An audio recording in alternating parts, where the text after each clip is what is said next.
This is a review on Devil Survivor Shin Megami Tensei. When you really break down the differences between the original Shin Megami Tensei, Devil Survivor on the Nintendo DS, and its expanded remake Shin Megami Tensei, Devil Survivor overclocked on the 3DS, you start to see that while they share the same core story, structure, and tactical foundation,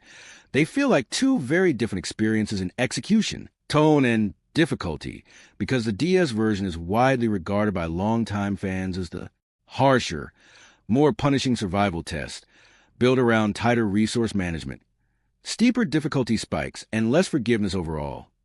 On the DS, there are no difficulty settings to cushion the experience, meaning every player faces the same baseline challenge, where early game enemies can deal heavy damage if you're not properly optimized. Boss encounters often require very specific demon builds and crack skills to survive, and grinding is more restricted due to lower EXP and Mecha gains, which makes every fusion decision critical, especially since the original release does not include a demon compendium. So if you fuse away or lose a powerful demon, you cannot simply resummon it for a fee and must recreate it from scratch, reinforcing the tension, and the sense that every move during the 7-day lockdown matters.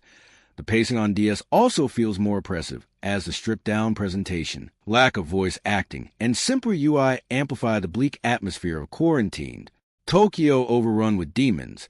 making the desperation feel raw and mechanical in a way that complements the series' traditional law, chaos, and neutral ideological clashes within the broader Shin Megami Tensei, whereas Overclocked on the 3DS takes that same foundation and refines it into a more accessible but content-rich experience by adding selectable difficulty modes, including an easy option that increases EXP and Mecha rewards to smooth out grinding and reduce frustration for newcomers, while normal mode closely mirrors the original DS balance, effectively giving players control over how punishing they want a game to be. Beyond difficulty adjustments, Overclock significantly expand the overall package by introducing full English and Japanese voice acting that adds personality and emotional nuance to major story scenes, updating character portraits and interface elements to take advantage of the 3DS hardware, expanding the demon roster with additional recruitable demons and skills that broaden strategic possibilities during grid-based tactical battles, and implementing a full demon compendium system that fundamentally changes long-term team building and experimentation,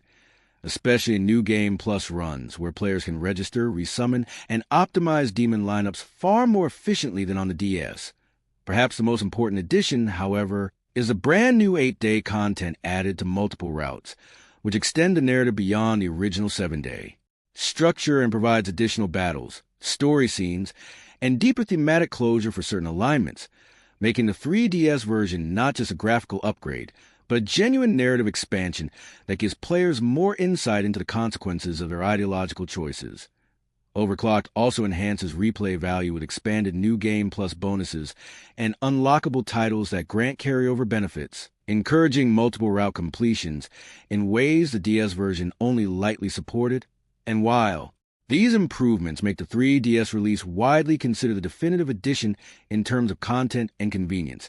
many veteran players still appreciate the DS version for its uncompromising difficulty curve, its more minimalist and oppressive tone, and the way it forces mastery of the combat and fusion systems without safety nets, ultimately making the DS version feel like a purer, high-stakes strategy RPG survival experience, while Overclock feels like a polished, expanded, and more player-friendly evolution of the same core game.